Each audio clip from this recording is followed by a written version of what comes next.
Ethers nomenclature by IUPAC system. You are familiar कि ether जो हैं an oxygen is bonded to alkyl groups और aryl groups.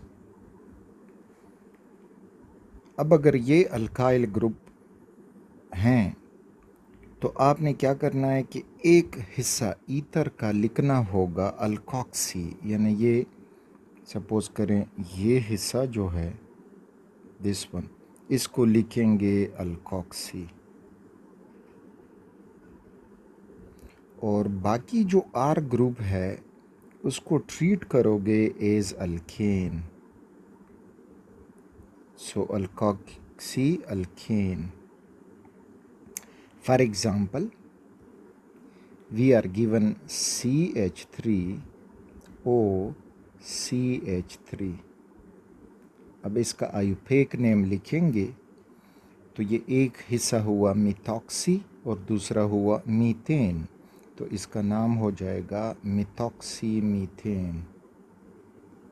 Methoxy methane.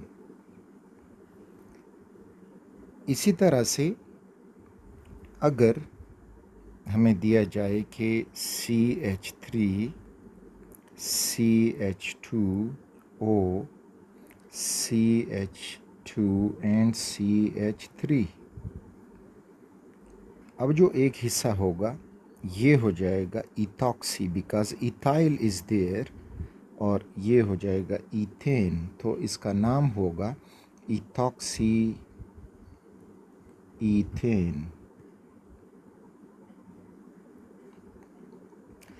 अब अगर ये अल्काइल ग्रुप डिफरेंट हमें मिले, हमने तो सेम अल्काइल ग्रुप प्रैक्टिस किए, अब अगर डिफरेंट अल्काइल ग्रुप्स हमें मिल जाएं, फॉर एग्ज़ाम्पल एक है CH3O CH2 एंड CH3.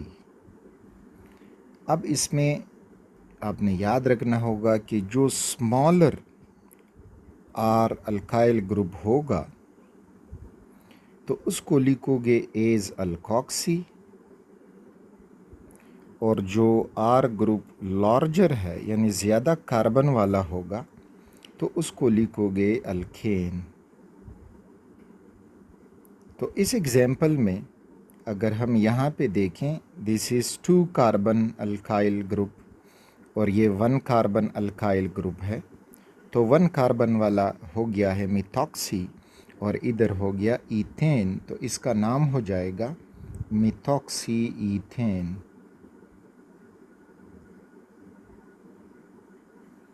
अब ये आर ग्रुप मज़ीद लंबा हो जाए और ज़रूरी नहीं है कि ये जो अल्कोक्सी ग्रुप है ये हमेशा फर्स्ट कार्बन पे होगा, किसी चेन के अंदर कार्बन पे भी आप मिल सकता है. For example we have this example. For example, we are given that is CH3 CH2O है and O is bonded to CH3 and CH3. अब इस रूल के मुताबिक हमने ये करना होगा कि जो हमारा लार्जर अल्काइल ग्रुप है उसकी नंबरिंग करनी होगी और उस एंड से नंबरिंग करोगे जिस पे ये जो सारा ग्रुप है करीब पड़ता हो. तो अब यहाँ पे दोनों साइड से इक्वल पड़ रहा है, तो ये हुआ 1 2 एंड 3. तो 2 पे जो सब्स्टिट्यूएंट अब दिखाई दे रहा है दैट इज़ इथॉक्सी और बाकी जो है 3 कार्बन हैं तो प्रोपेन, तो इसका नाम हो जाएगा ethoxy propane. 2-ethoxy propane, sorry, that is 2-ethoxy propane. अच्छा, सिमिलरली अगर हमें ये एग्जांपल दिया गया हो कि CH3 है, CH2 CH है, फिर CH है और CH3, यहाँ पे अटैच हुआ हो OCH3 और यहाँ पे अटैच है जस्ट CH3. कहते हैं कि इसकी नोमेनक्लेचर कर दें। तो अगेन लॉन्गेस्ट कार्बन चेन इसमें अब हम देखेंगे, दैट इज़ 1 2 3 4 5 या 1 2 3 4 5। तो लॉन्गेस्ट कार्बन चेन 5 कार्बन का ही बनता है। अब नंबरिंग उस इंड से, जब ज़्यादा सब्स्टिट्यूएंट होंगे तो उस इंड से अब नंबरिंग करोगे जो मोर क्राउडेड होगा। तो अब ये राइट हैंड साइड वाला इंड जो है वो मोर क्राउडेड है, क्योंकि 1 2 3 और इधर से 1 2 3 पे पहला सब्स्टिट्यूएंट आएगा। तो हम नंबरिंग भी राइट एंड से करेंगे। तो 1 2 3 4 5। तो पेरेंट नेम इसका बन जाएगा पेंटेन, और 2 पे मिथाइल सब्स्टिट्यूएंट है और 3 पे मिथॉक्सी सब्स्टिट्यूएंट है। तो मिथाइल और मिथॉक्सी, अब इनमें से आपने किसको पहले लिखना होगा, तो अल्फ़ाबेटिकली जाओगे। दिस इज़ मिथॉक्सी और दूसरा है मिथाइल। तो H तक तो दोनों सेम आ रहे हैं, लेकिन अब O जो है वो पहले आता है Y के मुकाबले में। तो हम O वाला पहले लिखेंगे। तो अब इसका नाम हो जाएगा 3 मिथॉक्सी 2 मिथाइल और पेरेंट नेम पेंटेन, क्योंकि 5 कार्बन है चेन में। 3 मिथॉक्सी 2 मिथाइल पेंटेन। अब फॉर एग्ज़ाम्पल हमें नाम दिया गया है और इसका स्ट्रक्चर ड्रा करना है। तो नाम जो दिया गया है वो है 3 आइसोप्रोपॉक्सी पेंटेन। तो फर्स्ट ऑफ ऑल इस पेरेंट या स्टेम नेम को आप ट्रीट करें कि we have to draw 5 carbon chain. So ये हो जाएगा 1 2 3 4 5। फिर हर कार्बन के साथ 4 बॉन्ड लगाते जाएं ताकि गलती की चांसेस कम होते जाएं। इस तरह से हर बॉन्ड, क्योंकि ना तो कोई अल्कीन है ना अल्काइन है, सेचुरेटेड अल्केन। तो ये तो हमने बनाया 5 कार्बन का चेन। अब 3 पे आइसोप्रोपॉक्सी, तो अब अपने चॉइस पे आप गिन सकते हो, चाहे लेफ़्ट हैंड से आ रहे हो राइट हैंड से आ रहे हो। तो यहाँ पे अब सपोज़ करेंगे कि 1 2 3 4 5।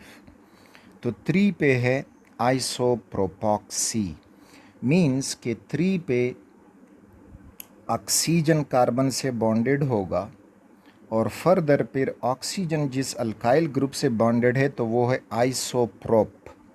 तो आइसोप्रोपाइल बॉन्डेड होगा। तो प्रोपाइल आइसो, ये कि अगर सेकंड कार्बन पे उसका सब्स्टिट्यूएंट हो तो वो आइसो कहलाता है। तो इस तरह हमने यहाँ पे ये आइसो प्रोपॉक्सी बनाया। और इसकी भी आप ये पूरे कर दें 4 बॉन्ड और इसके ये 4 बॉन्ड। तो अब ये हमारा हुआ स्केलेटन फॉर 3 आइसोप्रोपॉक्सी पेंटेन। तो इसमें जब आप हाइड्रोजन लगा दोगे तो आपको ये स्ट्रक्चर मिलेगा कि यहाँ से शुरू करें CH3, उसके बाद है CH2, फिर आ रहा है CH, फिर उसके बाद CH2 और आखिर में CH3। अब ये जो CH है तो इसका एक बॉन्ड रहता है नीचे ऑक्सीजन से बना देगा और फर्दर ऑक्सीजन फिर नीचे CH से बॉन्डेड है और इसके राइट लेफ्ट पे एक एक CH3 लगा दो। So this is the structure for 3 isopropoxy pentane. Next पूछा जाए कि आप मिथॉक्सी बेंजीन का स्ट्रक्चर बना दें। तो देयर इज़ के पेरेंट नेम तो बेंजीन ही है, हमने बेंजीन रिंग बनाना होगा और फिर कोई पोजीशन उसकी शो नहीं, मानो सब्स्टिट्यूटेड बेंजीन है और हमने मिथॉक्सी उसके ऊपर लगा देना होगा। So if you work for it तो ये हो जाएगा कि you are getting this benzene ring. और इसमें ये डबल बॉन्ड ना भूलते जाएं, क्योंकि डबल बॉन्ड भूल जाओगे तो वो साइक्लोहेक्सेन बन जाता है। और मिथॉक्सी किसी भी पोजीशन पे इस पे ये मिथॉक्सी CH3O लगा दो तो ये हुआ मिथॉक्सी बेंजीन। नेक्स्ट हमसे पूछा जाता है कि 2 इथॉक्सी ब्यूटेन का स्ट्रक्चर ड्रॉ करें। 2 इथॉक्सी ब्यूटेन। तो again go for the parent name, that is butane, having 4 carbons, तो दैट इज़ CH3 एक कार्बन हुआ, Ca दूसरा, C तीसरा और CH3 चौथा। दरमियान वाले हमने 2 कार्बन को देखना होगा, तो सेकंड कार्बन कोई भी ले सकते हो, तो ये हुआ सेकंड कार्बन। मीन्स कि इसके साथ अब एक हाइड्रोजन बॉन्ड करना होगा और इसके साथ 2 हाइड्रोजन बॉन्ड कर देने होंगे, तो ये हमारा हुआ ब्यूटेन। और 2 पे हमने शो किया कि अब यहाँ पे जो सब्स्टिट्यूएंट है इथॉक्सी वो लगा देंगे, तो इथॉक्सी मीन के 2 कार्बन वाला अल्काइल ग्रुप है and that is further bonded to an oxygen atom. तो इस तरह से ये हमारा हुआ 2-इथॉक्सी ब्यूटेन। तो इस तरह से आप प्रैक्टिस करते जाएं, बहुत ही आसान है आईयूपैक नोमेनक्लेचर, जस्ट रूल आपने बस टेक्निकली अप्लाई करने होंगे।